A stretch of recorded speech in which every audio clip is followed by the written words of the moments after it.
ज्योतिष में शनि एकमात्र ऐसा ग्रह है जिसे सामान्य जन भी काफी डरते हैं। यानी कि जो ज्योतिष को नहीं जानते, ये लोग भी इसके बारे में जानने के लिए बहुत उत्सुक होते हैं। आखिर शनि गोचर का उनके जीवन पर क्या इम्पैक्ट पड़ सकता है?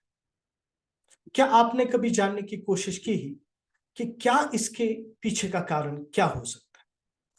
हालांकि जो ज्योतिष जानते हैं वो भी इसका अध्ययन करते हैं, हालांकि करना भी चाहिए, लेकिन गोचर दशाओं के बाद में आता है। लेकिन फिर भी इसको इतना महत्व क्यों दिया जाता है? सामान्य लोग जानने के लिए उत्सुक होते हैं कि आखिर उनके जीवन में क्या प्रभाव हो सकता है। जो ज्योतिष के अध्ययन करने वाले ज्योतिष के स्टूडेंट है, वो भी जानने के लिए उत्सुक होते हैं कि आखिर इसका ये जो शनि का गोचर है, हालांकि हर राशि में जो गोचर होता है उसका क्या इम्पैक्ट हो सकता है। तो इसका एकमात्र ही कारण है क्योंकि ज्योतिष में एकमात्र शनि ग्रह ऐसा है जो आपको बना भी सकता है और बिगाड़ भी सकता है, क्योंकि इसमें विरोधिनी शक्ति है। यानी जिसको सभी विरोध करते हैं और जो सत्ताओं के खिलाफ डट के खड़ा रहता है, यानी कि जो विरोध करना भी जानता है, चाहे कितना भी संघर्ष क्यों ना हो, वो विरोध नहीं छोड़ता। जो चीज सही है उसके लिए संघर्ष करना और जीवन में आगे बढ़ते रहना, चाहे कितना भी विरोध सहना पड़े या करना पड़े, ये इसकी खासियत है। चाहे साम दाम दंड भेद क्यों ना उपयोग में लाना पड़े, लेकिन फिर भी शनि महाराज डटे रहते हैं और आगे बढ़ते हैं। तो इसलिए शनि महाराज का गोचर बहुत महत्वपूर्ण है। हालांकि ये कर्म के तो कारक है ही, लेकिन फिर भी इनका विशेष रूप से हमारी कुंडली में इंपैक्ट क्रिएट होता है शनि के ट्रांजिट का। तो इसलिए आज हमारा विषय है शनि का कुंभ राशि में, यानी कि एक्वेरियस में गोचर ट्रांजिट 2023 में है और 2024 में भी रहेगा। लगभग 2.5 साल या 3 साल वक्री माने तो 2.5-3 साल ये चलता रहता है, लेकिन फिर भी आखिर इसका इंपैक्ट क्या हो सकता है पूरा जानेंगे हम इस वीडियो में प्रैक्टिकल एप्लीकेशन के साथ। हम पहले तो थ्योरेटिकली देखेंगे और फिर प्रैक्टिकल एप्लीकेशन के साथ देखेंगे। जो एस्ट्रोलॉजी के लर्नर है उनमें उनके लिए इसमें बहुत बढ़िया कंटेंट होने वाला है, क्योंकि हम थियरी भी देखेंगे और प्रैक्टिकल एप्लीकेशन भी देखेंगे कि आखिर किस प्रकार से इसका इंपैक्ट रह सकता है। तो चलो हम जानते हैं। प्रणाम, ओम नमः शिवाय। आज का हमारा विषय है Saturn transit in Aquarius 2023 in detail. In detail analysis आखिर क्या है?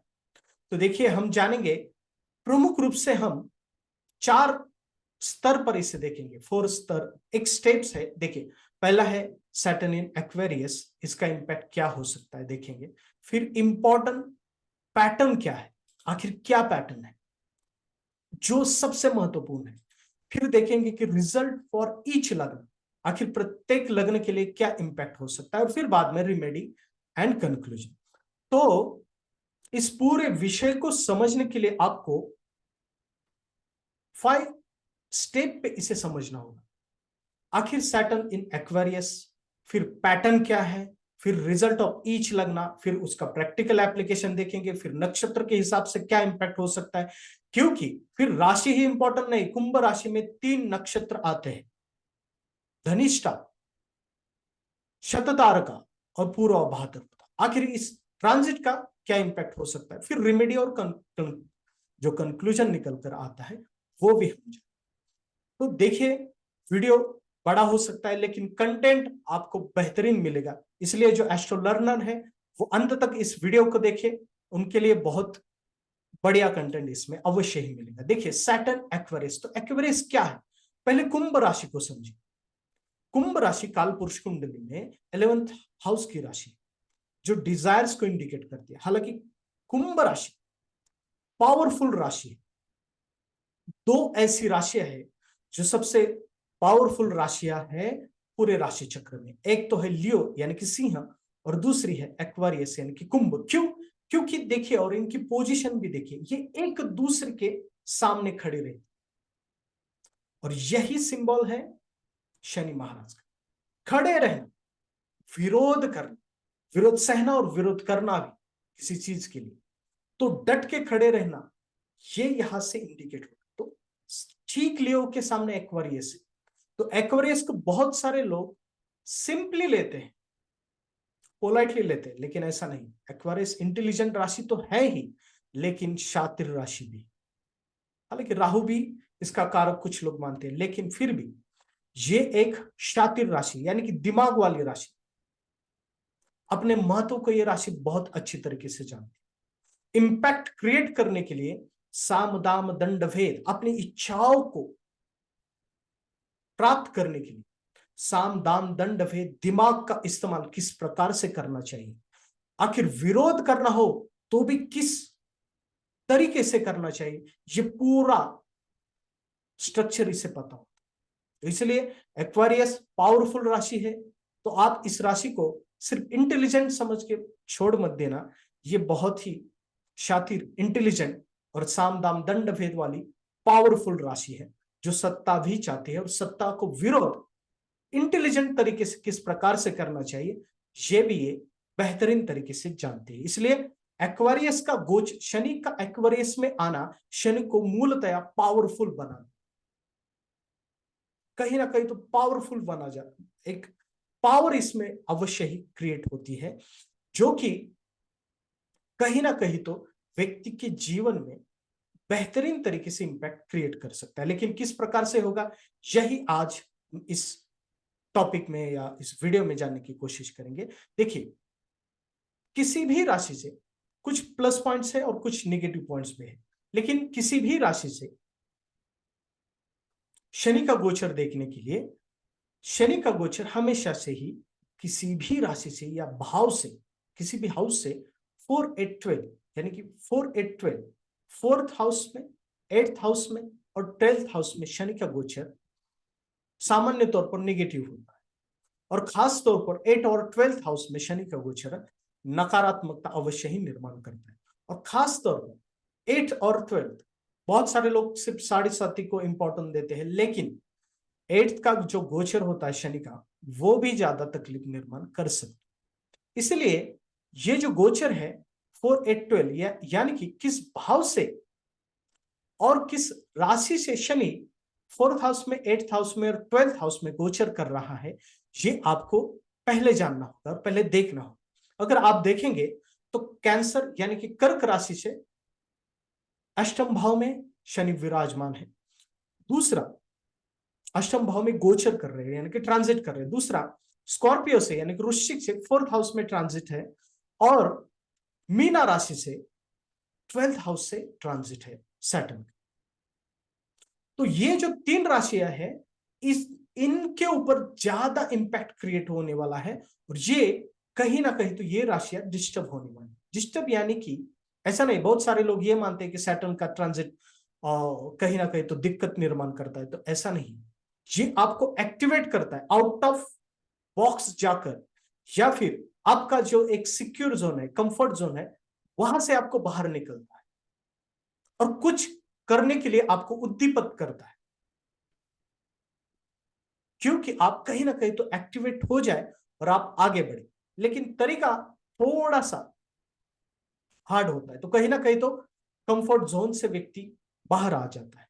तो इसलिए कैंसर, स्कॉर्पियो और मीना से सैटर्न का ट्रांजिट कहीं ना कहीं तो नकारात्मक इंपैक्ट क्रिएट कर सकता है, या ये राशियां डिस्टर्ब हो सकते हैं, और ये जो भाव है ये भी डिस्टर्ब हो सकते हैं। किस प्रकार से होंगे, ये हम प्रैक्टिकल एप्लीकेशन में अवश्य देखेंगे। देखिए, सन ऑर्बिट यानी कि ऑर्बिट की थ्योरी, सन ऑर्बिट को भी हमें देखना चाहिए। देखिए, सन का ऑर्बिट यानी कि जो सन का उजाले वाला पार्ट है, यानी कि दिन का पार्ट है, ये भी ज्यादा महत्व रखता है। सन का ऑर्बिट समझने के लिए यहां पर देखिए, यहां पर मैं आपको एक छोटा ड्राइंग निकाल के आपको यहां पर आपको एक्सप्लेन करता हूं। एक छोटी सी, छोटा सा ये टॉपिक है, समझ जाओगे आप। तो सन का ऑर्बिट मतलब, देखिए यहां पर ये मान लीजिए कि यहां पर सन है यानी कि सूर्य माह है, सूर्य है, और यहां पर कुंभ राशि है जहां पर शनि है।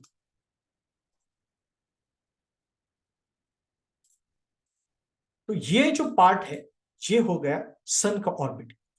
यानी कि जिनके जिनके कुंडली में सूर्य यानी कि सन सिंह राशि में, क्योंकि सिंह राशि के लियो के ठीक सामने अभी कुंभ राशि में शनि ट्रांजिट कर रहे हैं, सैटर्न ट्रांजिट में है, इसलिए ये तो इसलिए जिनके कुंडली में सिंह राशि में सूर्य है उनके लिए ऑर्बिट अभी अगले 15 साल एक्टिवेट हो चुका है। और तो इस ऑर्बिट का मतलब क्या है या इसका फायदा क्या है, तो कहीं ना कहीं तो इनके जीवन में नया उजाला आ सकता। तकलीफें अवश्य है, लेकिन फिर भी ये अपने जीवन में कुछ ना कुछ तो ये 15 साल में ऐसा करेंगे जो आगे जाके एक इंपैक्टफुल रहे। इसीलिए सन से 10th हाउस का जो ट्रांजिट है सैटर्न का, ये सबसे ज्यादा मायने रखता है। ये इंसान को पावरफुल, ज्यादा एक्टिव बनाता है। और कहीं ना कहीं तो ये आपकी जिंदगी के एक्टिवली 3 साल सबसे अच्छे होते हैं आपके करियर के लिए, क्योंकि ये आपको पावर प्रदान करता है। तो इसलिए ऑर्बिट को भी देखना चाहिए। किस प्रकार से देखना चाहिए हम आगे अवश्य ही देखेंगे।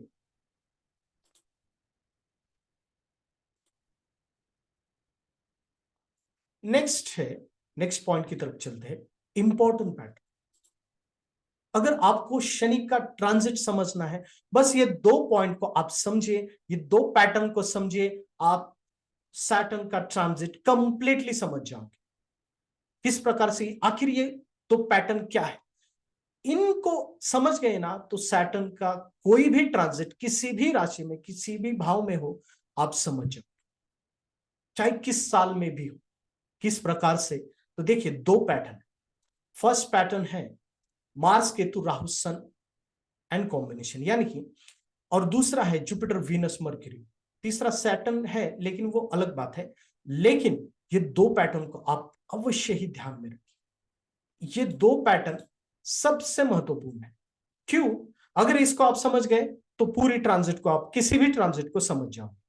किस प्रकार से इसका स्टडी करना है, देखिए शनि का गोचर मंगल से, केतु से पॉजिटिव नहीं होता। ये व्यक्ति के जीवन में संघर्ष अवश्य ही निर्माण करता, बहुत ज्यादा स्ट्रगल इस दौरान या इस ट्रांजिट में अवश्य ही हो सकता है। जब शनि मंगल से यानी कि मार्स से या केतु के ऊपर से ट्रांजिट करता है कंप्लीटली, तब व्यक्ति के जीवन में सबसे बड़ा संघर्षमय पीरियड हो सकता है। अगर दशाएं खराब हो तो बहुत ज्यादा संघर्ष हो, दशा अवश्य ही देखनी चाहिए। लेकिन फिर भी आज ट्रांजिट का विषय है। अगर मार्स केतु और सन से शनि ट्रांजिट कर रहा है इन ग्रहों के ऊपर से, तो सबसे ज्यादा तकलीफदायक समय ये होता है। उससे भी सबसे ज्यादा तकलीफदायक समय होता है 2 ग्रहों से, स्पेशली मंगल, मार्स और केतु के। अगर जिन, तो इसका मतलब यह है कि जिन जिन के कुंडली में मंगल और केतु कुंभ राशि में है उनके लिए यह स्ट्रगलिंग पीरियड है, अवश्य ही स्ट्रगलिंग पीरियड रहेगा। और स्पेशली जब मार्स और शनि डिग्री वाइज एक दूसरे के नजदीक आना शुरू हो जाएंगे, तब इसका इंपैक्ट बहुत ज्यादा रहता है। इसलिए एक पॉइंट को समझे कि सैटर्न का गोचर मार्स से और केतु से बहुत ज्यादा तकलीफदायक होता है, स्ट्रगल निर्माण करता है। व्यक्ति अपने लाइफ में कुछ ऐसी घटनाएं को अनुभव करता है कि जो डिस्टर्ब करती है व्यक्ति को, और ज्यादा नकारात्मक होता है मार्स और केतु से। तो आखिर क्या होता है? और दूसरा पैटर्न है जुपिटर वीनस मर्क्यूरी का। जब भी शनि किसी सकारात्मक प्लैनेट की ओर से ट्रांजिट करता है, यानी कि जुपिटर, वीनस और मर्क्यूरी के ऊपर से, ये बहुत ही अच्छा पीरियड होता है। बस ये 2 पैटर्न को समझिए, यानी कि जिन जिन के कुंभ राशि में जुपिटर है, वीनस है, मर्क्यूरी है, अगर सिंगल में है तो इनके लिए यह समय अच्छा है। इनके लिए सैटर्न का ट्रांजिट बहुत ही अच्छा है, और सबसे बेहतरीन होता है जुपिटर से। तो पहले पैटर्न को हम समझते हैं। देखिए मार्स को आप समझिए, मार्स ये ट्रिगरिंग पॉइंट। तो जब भी सैटर्न का मार्स के ऊपर से ट्रांजिट होता है, यानी कि जिन जिन लोगों के अभी कुंभ राशि में मंगल है, तो उनके जीवन में स्ट्रगल आ सकता है रिलेटेड टू, देखिए मार्स एनर्जी, आपकी कुंडली की एनर्जी है, और काल पुरुष कुंडली में जो प्रथम भाव उसका लॉर्ड भी है, यानी कि आपका कहीं ना कहीं तो सोच भी है। तो ये जो ट्रांजिट है ये व्यक्ति को एग्रेसिव बना देता है, और सोच के कारण कुछ ना कुछ तो ऐसी सोच निर्माण करता है कि व्यक्ति अलग ही सोचता है, एग्रेशन में चला जाता है। इसलिए इस व्यक्ति के जीवन में फाइट्स होती है, डिस्टर्बेंस होता है। एग्रेशन के कारण बहुत सारे लोगों से इसकी प्रॉब्लम्स होना शुरू हो जाती है। अगर ये करियर में कलीग्स के साथ प्रॉब्लम्स होती है, बॉस के साथ प्रॉब्लम्स होती है, ईगो प्रॉब्लम्स भी होती है, या मैनेज नहीं कर पाता। दूसरा, अपोजिशन ट्रिगर हो जाता है, यानी कि अपोज करने वाले लोग बढ़ जाते हैं, और जिस कारण व्यक्ति डिस्टर्ब हो जाता है। और मंगल से जब ट्रांजिट होता है सैटर्न का, तब व्यक्ति कुछ भी डिसीजंस लेता है जो डिसीजंस उसके लिए सही नहीं होते। यानी कि जॉब कर रहा है तो जॉब छोड़ देगा क्योंकि तकलीफ हो रही, कहीं बिजनेस ही में ही स्टार्ट कर देगा। लेकिन ये सही समय नहीं, क्योंकि अगर बिजनेस की भी शुरुआत की तो भी ये समय उसके लिए अच्छा नहीं रहेगा। तो बिजनेस में भी स्ट्रगल आएगा, करियर में भी स्ट्रगल आएगा, सोशल लाइफ में भी स्ट्रगल आ सकता है, और जिस कारण पर्सनल लाइफ में भी स्ट्रगल आ सकता है। तो इसलिए जब भी मार्स से ट्रांजिट है, या जिनके कुंभ राशि में मार्स है, उनके लिए ट्रांजिट सही नहीं। इसलिए उन लोगों ने इस दौरान ज्यादा रिस्क नहीं लेना चाहिए, अपने एग्रेशन के ऊपर कंट्रोल करना चाहिए, और अपनी सोच को एनालिसिस करना चाहिए। तो उनके लिए यही बेहतर होगा। दूसरा, केतु के ऊपर से ट्रांजिट जब भी होता है, अगर देखिए केतु के ऊपर से जब भी ट्रांजिट होता है, तब व्यक्ति के पास्ट लाइफ के बैड कर्मास एक्टिवेट होते हैं। यह सबसे निगेटिव समय हो सकता है उस व्यक्ति के लिए, शनि का केतु के ऊपर से ट्रांजिट। यानी कि जिन जिन लोगों के कुंभ राशि में केतु है, अगर दशा खराब है तो उनके लिए यह ट्रांजिट बहुत ही नकारात्मक हो सकता है, निगेटिव इंपैक्ट क्रिएट कर सकता है। तो क्या हो सकता है, क्योंकि जब भी सैटर्न केतु के ऊपर से ट्रांजिट करता है तो पास्ट लाइफ के बैड कर्मास एक्टिवेट हो जाते हैं। तो जिन कारण व्यक्ति समझ ही नहीं पाता कि मेरे जीवन में हो क्या रहा है, सब हेल्पलेस हो जाता है, उसे कोई मदद नहीं करता, और जिस कारण कहीं ना कहीं तो वो लोगों से, समाज से, अपने परिवार से छूटने, दूर जाने लगता, और वो स्पिरिचुअलिटी की तरफ आगे बढ़ता है। ये समय स्पिरिचुअली, जो स्पिरिचुअल लोग हैं या स्पिरिचुअलिटी के लिए सबसे बढ़िया रहता है। तो केतु मटेरियलिस्टिक हिसाब से देखा जाए तो इतना बढ़िया नहीं होता, ये भी करियर में, सोशल लाइफ में और पर्सनल लाइफ में डिस्टर्बेंस देता है।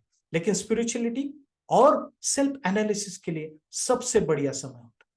हर एक व्यक्ति का रंग इस दौरान पता चलता है। तो इसलिए जिनके कुंडली में, या जिनके कुंडली में कुंभ राशि में एक्वेरियस में मंगल और केतु है, उनके लिए यह समय ज्यादा खराब हो सकता है। दूसरा है राहु से। राहु से जब भी ट्रांजिट होता है तो फाइनेंशियल प्रॉब्लम्स दे सकता है, क्योंकि व्यक्ति सम्मोहित होता है, मोहित होता है किसी परिस्थिति के लिए, और कुछ बड़ा करने की सोच में फाइनेंशियल प्रॉब्लम्स में आ सकता है।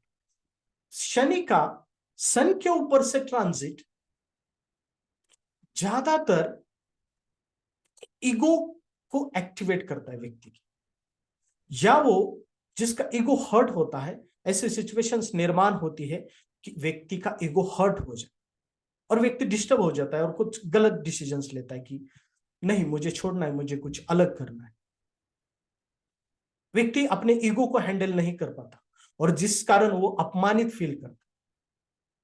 लेकिन ये पॉजिटिव भी होता है करियर के हिसाब से, हालांकि स्ट्रगल बहुत होता है। स्ट्रगल यानी कि ईगो के माध्यम से ही स्ट्रगल होता है। अगर व्यक्ति ने ईगो को सही तरीके से हैंडल नहीं कर पाया तो सिचुएशन ज्यादा खराब होती है। बस ऐसे व्यक्ति को ईगो को हैंडल करना आना चाहिए, तो करियर में आगे बढ़ सकते। तो जो सीनियर्स होते हैं, सीनियर पर्सन है, उनके माध्यम से अपोजिशन हो सकता है उस व्यक्ति को। इसलिए सन का ट्रांजिट भी ठीक ठाक रहता है, लेकिन बहुत ज्यादा नकारात्मक नहीं रहता, बस ईगो को ठेस पहुंचाता है और व्यक्ति अपमानित हो सकता है।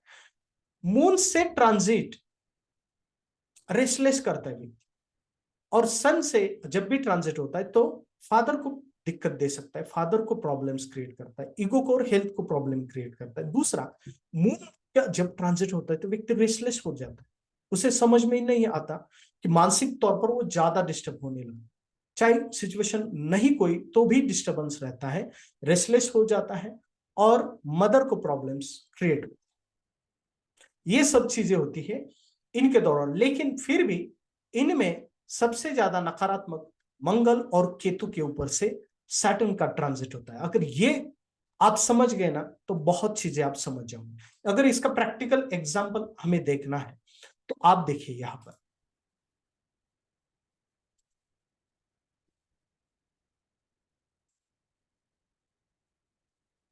मंगल को देखिए, यहां पर देखिए, आप इस विषय को समझ जाओ। देखिए इस व्यक्ति के कुंडली में मंगल 7th हाउस में है और मकर राशि में है।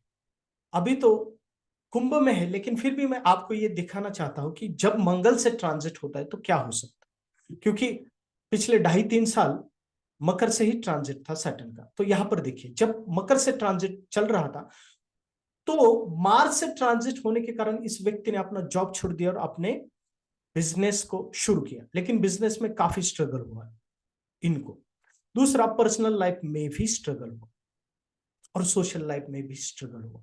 बहुत सारे लोग इनको हेल्प या जो भी वो कुछ चीज को मतलब अपने बिजनेस के लिए मदद चाहते थे, लेकिन कभी भी उनको मदद नहीं, टॉर्चर ही हुआ।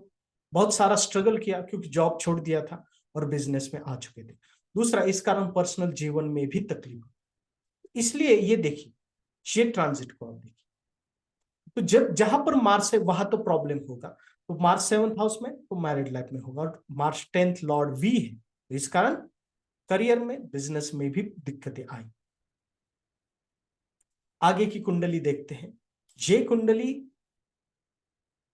को अगर आप देखेंगे तो यहां पर देखिए, मैं आपको यहां पर वृश्चिक राशि के ट्रांजिट को भी आपके समक्ष मैं रखना चाहता हूं, एक्सप्लेन करना चाहता हूं।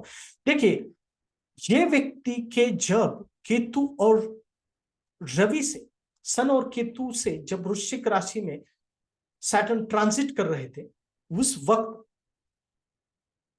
इनका समय बहुत ही खराब चला, बहुत ही खराब। और उस वक्त उनको केतु की भी महादशा जस्ट शुरू हुई थी, यानी कि दशा भी खराब। और दूसरा, सन केतु एक साथ वृश्चिक राशि में और सैटर्न का वृश्चिक में स्कॉर्पियो में ट्रांजिट बहुत ही नकारात्मक रहा। ईगो के कारण इस व्यक्ति को बहुत तकलीफ हुई, बिजनेस में भी तकलीफ हुई और बिजनेस में टोटली लॉस हुआ। और जिस कारण ये व्यक्ति ईगो को नहीं संभल पाया कि मेरा लॉस हुआ, मेरी इतनी इमेज थी और ये इमेज खराब हो गई, और इस कारण ये व्यक्ति अपने आप को संभल नहीं पाया, जॉब में लॉसेस चले गए, अंडरस्टैंड खुद को संभल नहीं पाया, एनालिसिस नहीं कर पाया, और बहुत सारी तकलीफें इसे उस वक्त झेलने पड़ी।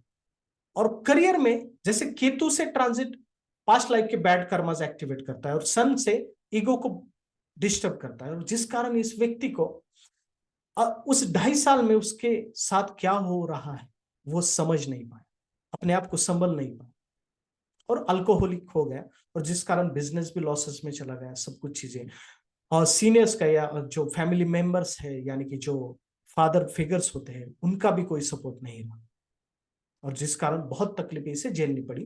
दूसरा, जब मकर में भी ट्रांजिट आया तब भी इसे तकलीफें झेलनी पड़ी, वो भी करियर में। जब भी सैटर्न का जब ट्रांजिट हुआ था मार्च से, यहां पर देखिए मार्च से मकर में, तब भी इनको बहुत सारी तकलीफें झेलनी पड़ी। तो इसलिए आप याद रखिए कि मार्स और केतु से सन से ट्रांजिट जो होता है वो इतना आसान नहीं रहता, चैलेंजेस रहते, अवश्य ही चैलेंजेस रहते। दूसरा दूसरा पैटर्न है जुपिटर, वेनस और मरकुरी। इसे आप याद रखिए कि जब भी सैटर्न का जुपिटर से ट्रांजिट होता है वो समय उस व्यक्ति के जीवन में सबसे बढ़िया रहता, यानी कि पास्ट लाइफ के जो अच्छे कर्म होते हैं वो उस दौरान फलित होने की संभावनाएं रहती, फलित होते ही। जब जुपिटर के ऊपर से सैटर्न का ट्रांजिट हो, यानी कि जिन जिन लोगों के कुंभ राशि में जुपिटर है उनके लिए ये 2-2.5 साल सबसे बेहतरीन है, बहुत ही बढ़िया रहे, दशा को भी देखना चाहिए, लेकिन ये ट्रांजिट उनके लिए सही में अच्छा साबित होगा। जिनके कुंभ राशि में वीनस है, मरकरी है, या इनका कॉम्बिनेशन है, इनके लिए भी ये सैटर्न बहुत ही बढ़िया रहे, ये ट्रांजिट बहुत ही अच्छा है। इसलिए जुपिटर का जो ट्रांजिट है ये बहुत ही बढ़िया रहेगा।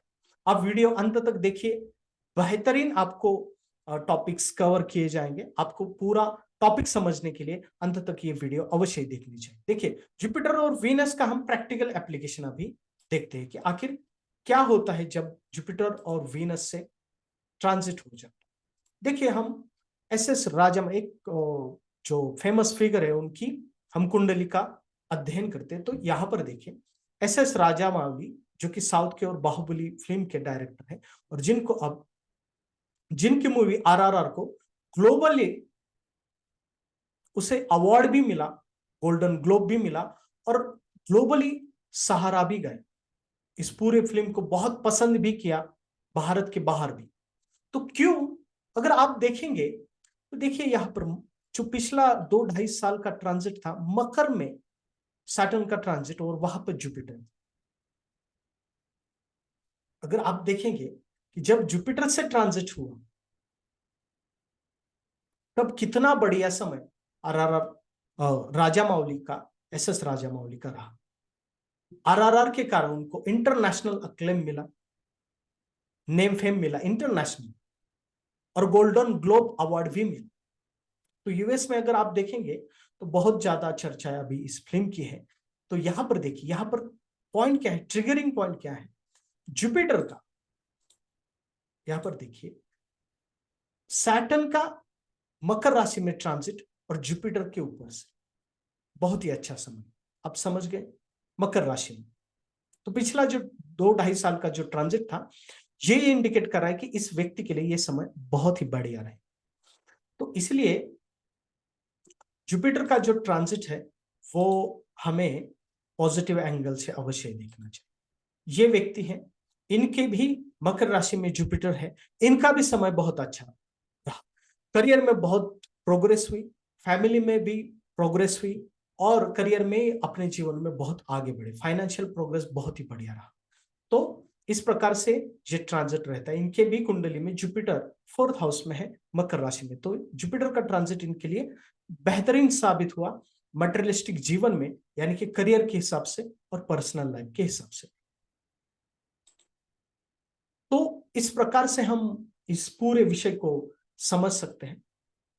नेक्स्ट, वीनस से भी ट्रांजिट बढ़िया रहता है और मरकुरी से भी बढ़िया रहता है। नेक्स्ट, तो इसलिए जब भी आप किसी की कुंभ राशि में ये पॉजिटिव प्लैनेट्स देखेंगे तो आप समझ जाए कि ये अच्छा इसका समय आ सकता है, ये ट्रांजिट उसके लिए अच्छा है। इसलिए ये दो पैटर्न को समझिए, Mars Ketu, Rahu Sun Moon का, लेकिन इसमें भी मार्स केतु और जुपिटर वीनस मरकुरी का पैटर्न आप समझ जाए। अगर कॉम्बिनेशन है, यानी कि Jupiter Mars, Jupiter Ketu, Venus Mars, तो मिक्स रिजल्ट मिलते हैं, लेकिन ज्यादा प्रॉब्लम्स नहीं। लेकिन अगर किसी की कुंडली में कुंभ राशि में मार्स केतु एक साथ है, मार्स केतु कॉम्बिनेशन है, केतु सन कॉम्बिनेशन है, मार्स राहु कॉम्बिनेशन है, इनके लिए ट्रांजिट ज्यादा प्रॉब्लमेटिक हो सकता है, ज्यादा स्ट्रगल क्रिएट कर सकता है। नेक्स्ट है सैटर्न। देखिए, सैटर्न से जब भी ट्रांजिट होता है तो व्यक्ति के करियर में, जीवन में ट्रांसफॉर्मेशन अवश्य ही होता है। वो अपने करियर में बदलाव अवश्य ही करता है, कुछ ना कुछ तो बदलाव वो अवश्य ही करता है। इसलिए जब भी सैटर्न के ऊपर से ट्रांजिट होता है तो उनके करियर में बदलाव अवश्य ही आते हैं, और इंपैक्टफुल बदलाव होते हैं, यानी कि जो जिसे बोल्ड कहा जाता है उनके जीवन। क्योंकि सैटर्न का एक 2 बार ही ट्रांजिट आता है, 2 या 3 बार आ सकता है व्यक्ति के जीवन में, इसलिए इंपैक्टफुल इवेंट अवश्य ही रहता है। ऐसे जब भी सैटर्न का ट्रांजिट होता है तो ये बहुत ही ज्यादा इंपैक्ट क्रिएट करता है व्यक्ति के, स्पेशली करियर में ट्रांसफॉर्मेशन। इसके लिए हम एक कुंडली का अध्ययन करते हैं, इस कुंडली का हम स्टडी करते हैं। देखिए, ये एक व्यक्ति की कुंडली है। ये व्यक्ति पहले मैकेनिकल इंडस्ट्री में काम कर रहा था, फिर फाइनेंस में किया, और जब सैटर्न का ट्रांजिट मकर राशि में था 2.5 साल, तब इसने, अगर आप देखेंगे तो मून से दशम भाव में भी है। तब क्या हुआ, तब इस व्यक्ति ने फाइनेंस फील्ड भी छोड़ दी, मैकेनिकल फील्ड छोड़कर आईटी सेक्टर में एक कोर्स कर आईटी सेक्टर में ये चला गया और बेहतरीन जॉब भी मिला। ट्रांसफॉर्मेशन गजब को हो, यानी कि मैकेनिकल फील्ड से डायरेक्टली आईटी सेक्टर। तो ये जो ट्रांसफॉर्मेशन है, जब सैटर्न सैटर्न के ऊपर से ट्रांजिट करता है तब ये इवेंट ट्रिगर होते हैं। तो आप बस इस पॉइंट को समझिए कि जब भी सैटर्न सैटर्न के ऊपर से ट्रांजिट करता है तो व्यक्ति के करियर में ट्रांसफॉर्मेशन अवश्य ही आते हैं। बस आप ये पॉइंट को समझ लीजिए। नेक्स्ट पॉइंट है रीजन फॉर ईच लग्न। ये सबसे महत्वपूर्ण पॉइंट है, क्योंकि हम देखेंगे इसे 3 स्तर पर, यानी कि ट्रबल लग्न, यानी कि किन किन लग्नों को तकलीफ हो सकती है। दूसरा, करियर, मैरिज और हेल्थ के पर्सपेक्टिव से हम देखेंगे, इन सब एंगल से हम देखें कि देखिए, क्योंकि ईच लग्न, क्योंकि लग्न के हिसाब से देखा जाए तो हमें एक एक लग्न को देखना ठीक है, लेकिन फिर भी हमें किन लग्नों को ट्रबल हो सकता है, किन लग्न के लिए अच्छा है, और दूसरा मैरिज में, करियर में और हेल्थ में किन लग्न को प्रॉब्लम्स आ सकते हैं, यानी कि किस असेंडेंट को प्रॉब्लम्स आ सकती हैं, यह जानना आवश्यक होता है। तो इसीलिए हम ईच लग्न को किस प्रकार से देखना चाहिए ये हम जानेंगे। तो देखिए, ईच लग्न, ट्रबल लग्न यानी कि जो स्पेशली कर्क लग्न, कैंसर लग्न, स्कॉर्पियो लग्न और मीना लग्न को ये ट्रांजिट तकलीफ दे सकता है। या फिर मून से 4 8 12 में जो राशियां हैं उनके लिए भी ये ट्रांजिट तकलीफदायक रहेगा। इसीलिए, और स्पेशली जब मार्स राहु कुंभ राशि में है, मार्स राहु केतु कुंभ राशि में है किसी व्यक्ति के, उसके लिए तो ये ट्रांजिट बहुत ज्यादा तकलीफदायक रह सकता है। किस प्रकार से, देखिए यहां पर हम समझते हैं, एक प्रैक्टिकली आपको यहां पर मैं दिखाता हूं कि किस प्रकार से ये इंपैक्ट हो सकता है।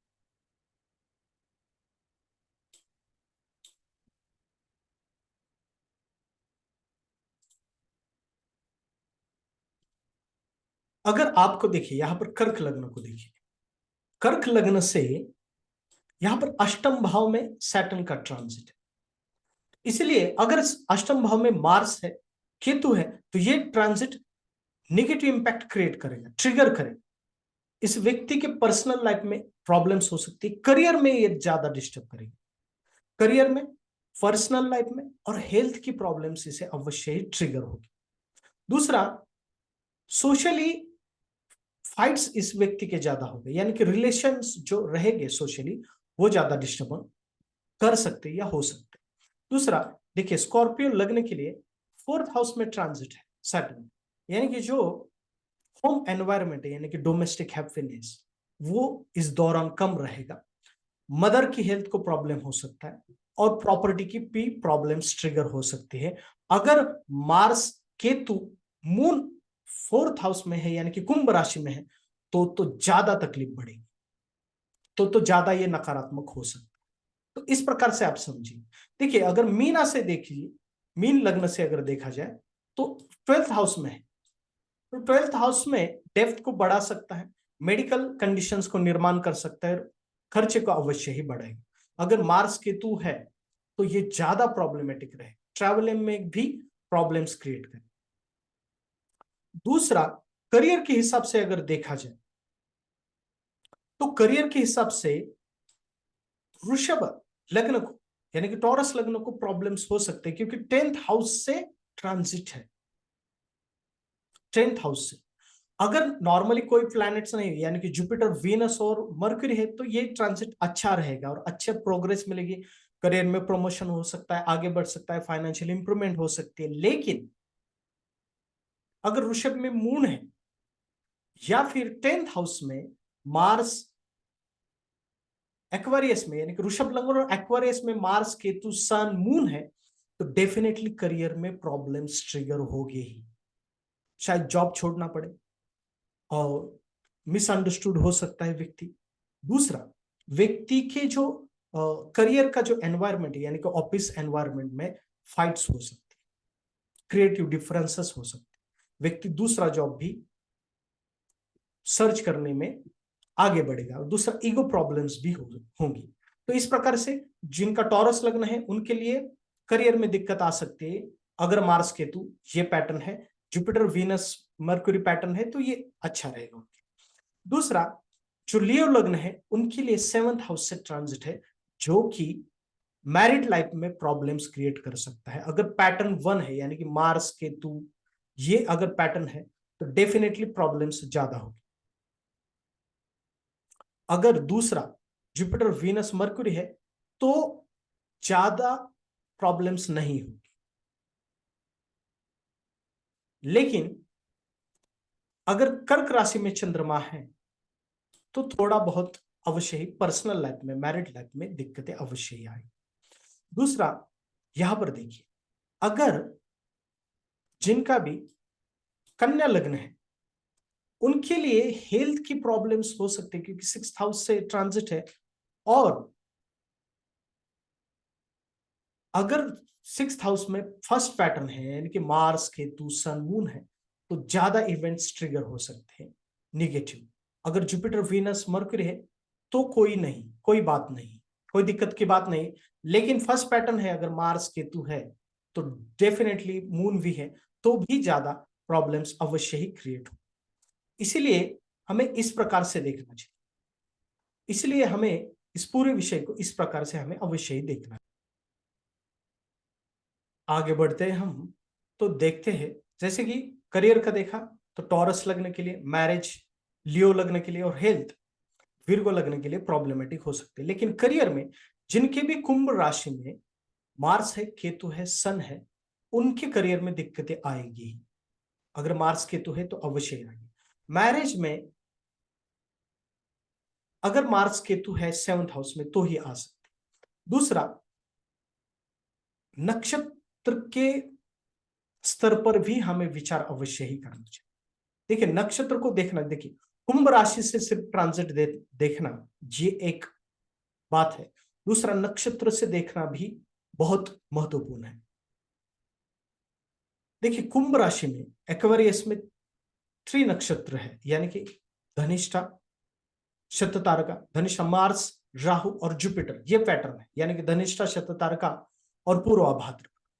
तो कॉम्बिनेशन 8th हाउस में पॉजिटिव होगा। नक्षत्रांश को हम यहां पर नहीं देखेंगे क्योंकि वो अलग विषय है, लेकिन इसको समझे कि नक्षत्रांश किस प्रकार से रिजल्ट दे सकते हैं। तो यहां पर देखिए कि जिन जिन के अष्टम भाव में मार्स, जुपिटर, राहु है, उनके लिए ट्रांजिट ज्यादा नकारात्मक रहेगा। क्योंकि जब भी सैटर्न मार्स की नक्षत्र से ट्रांजिट करेगा तो मार्स एक्टिवेट हो जाएगा। अगर मार्स अष्टम भाव में या व्यय भाव में है तो भी ये ट्रांजिट नकारात्मक हो सकता है, यानी कि प्रॉब्लम्स क्रिएट कर सकता है, स्ट्रगल क्रिएट कर सकता है। यानी कि जो भी नक्षत्र लॉर्ड है, यानी कि मार्स, राहु, जुपिटर, अगर ये अष्टम भाव में, व्यय भाव में या इस कॉम्बिनेशंस में है, यहां पर ये पैटर्न में है, यानी कि अष्टम और व्यय भाव में ये कॉम्बिनेशन है, जैसे कि सिंगल मार्स राहु या जुपिटर का होना, या फिर मार्स राहु कॉम्बिनेशन का होना, मार्स जुपिटर का होना, मार्स केतु का होना। यहां पर देखिए, ये पैटर्न्स अगर आपको है कुंडली में दिख रहे हैं तो भी नक्षत्र वाइज ये ट्रांजिट प्रॉब्लमेटिक रहे। इसलिए इस पूरे विषय को समझने के लिए आपको नक्षत्र से भी ट्रांजिट देखना आवश्यक है। अगर आप नक्षत्र का विचार नहीं करेंगे तो समझ नहीं पाएंगे। इसलिए जिनकी कुंडली में मार्स 10th हाउस में है, 10th हाउस में है जो प्लैनेट जुपिटर, राहु, मार्स, इनके लिए अच्छा रहेगा। मार्स 9th, 10th और 11th हाउस में है, इनके लिए ये ट्रांजिट बढ़िया रहे। तो इस प्रकार से, लेकिन अष्टम और 12th हाउस का जो कॉम्बिनेशन है मार्स, जुपिटर, राहु का, ये प्रॉब्लमेटिक हो सकता है। तो इसलिए इस प्रकार से आप नक्षत्र को समझे, बहुत सिंपल है, समझ जाओगे आप। और पॉजिटिव कॉम्बिनेशन है जैसे कि 10th हाउस में मार्स राहु जुपिटर का, तो ये ट्रांजिट उनके लिए पॉजिटिव साबित हो सकता है। यानी कि 9th हाउस में, 10th हाउस में, 11th हाउस में, 2nd हाउस में पॉजिटिव कॉम्बिनेशन है, तो ये ट्रांजिट उनके लिए अच्छा रहे। नेक्स्ट है रिमेडी और कंक्लूजन। देखिए रिमेडीज बहुत बड़ा विषय है, अगर रिमेडीज के बारे में बोला जाए तो वो उसके लिए अलग वीडियो अवश्य ही मैं बनाऊंगा, लेकिन फिर भी ये ट्रांजिट जिन लोगों को नेगेटिव इंपैक्ट क्रिएट कर सकता है उन लोगों ने, सबसे महत्वपूर्ण है, बहुत सिंपल है, भगवान हनुमंत की अवश्य ही साधना करनी चाहिए, या फिर त्रिबली देवता की, वो अलग विषय है, मैं उस पर वीडियो अवश्य ही बनाऊंगा। लेकिन भगवान हनुमंत की साधना उपासना सबसे बढ़िया रहती है और सिंपल भी रहती है, सबसे बढ़िया रहती है सैटर्न के लिए। तो बस आप ओम हम हनुमंते नमः का जाप करना चाहिए डेली। अगर सैटर्न ट्रांजिट बहुत ज्यादा नकारात्मक है, बहुत तकलीफ है, तो 5 मालाज करनी चाहिए या 7 माला अवश्य ही करनी चाहिए। नॉर्मली 1 माला भी चलेगी, लेकिन अगर ज्यादा अच्छा रिजल्ट चाहिए तो 5 माला, 7 माला या 10 माला अवश्य ही करना चाहिए। दूसरा, हनुमान चालीसा को अवश्य ही पढ़ना चाहिए। हनुमान चालीसा सबसे बेहतरीन रेमेडी है व्यक्ति के जीवन। 5 बार, 7 बार या 11 बार हनुमान चालीसा अवश्य ही पढ़नी चाहिए। जिनको ज्यादा प्रॉब्लम या तकलीफ महसूस हो रही है वो 21 बार पढ़िए। और एक पैटर्न है, सैटर्न यानी कि सैटरडे को आप शनिवार के दिन हनुमान चालीसा 40 बार पढ़ने की कोशिश कीजिए, डेली 5-7 बार, और शनिवार को 40 बार पढ़ने की कोशिश कीजिए संकल्प के साथ। ये आपके लिए बहुत ही अच्छा है, इसके रिजल्ट बहुत ही बढ़िया मिलते हैं। इसके ऊपर मैं सेपरेट से वीडियो बनाऊंगा। बस आप हनुमान चालीसा को और ओम हम हनुमते इस मंत्र को फॉलो कीजिए, बहुत ही अच्छा आपको रिजल्ट मिलेगा। तो इस प्रकार से सैटर्न का ट्रांजिट है, यानी कि कंक्लूजन ये निकल कर आता है कि बस आप पैटर्न को समझिए। 2 पैटर्न है, पहला तो मार्स केतु राहु सन और मून का है, इसमें भी मार्स केतु से ट्रांजिट नकारात्मक हो सकता है। और दूसरा पैटर्न जुपिटर वीनस मरकुरी का, ये ट्रांजिट, और इन 2 पैटर्न को समझिए, ये पैटर्न जुपिटर वीनस मरकुरी का अच्छा जाएगा, बस आप इसको समझिए, आप समझ जाओगे। दूसरा, लग्न वाइज देखने चाहिए। टॉरस लग्न को करियर में दिक्कत आ सकती है, लियो लग्न को मैरिज में दिक्कत आ सकती है, और जिनके मार्स केतु कुंभ राशि में है इनको भी करियर में दिक्कत आ सकती है। बस आप पैटर्न को देखिए, कुंभ राशि में कौन से प्लैनेट है ये देखिए, आप समझ जाओगे। फिर नक्षत्र को देखिए, मार्स राहु जुपिटर 8th में है, 12th में है, या पॉजिटिव हाउसेस में है, इस प्रकार से भी रिजल्ट आ सकते हैं। तो इस प्रकार से ऐसे अच्छे वीडियोस के लिए, ऐसे अच्छे कंटेंट के लिए आप चैनल को सब्सक्राइब कीजिए। आज के लिए बस इतना ही, फिर मिलेंगे किसी अच्छे विषय के साथ। प्रणाम, ओम नमः शिवाय।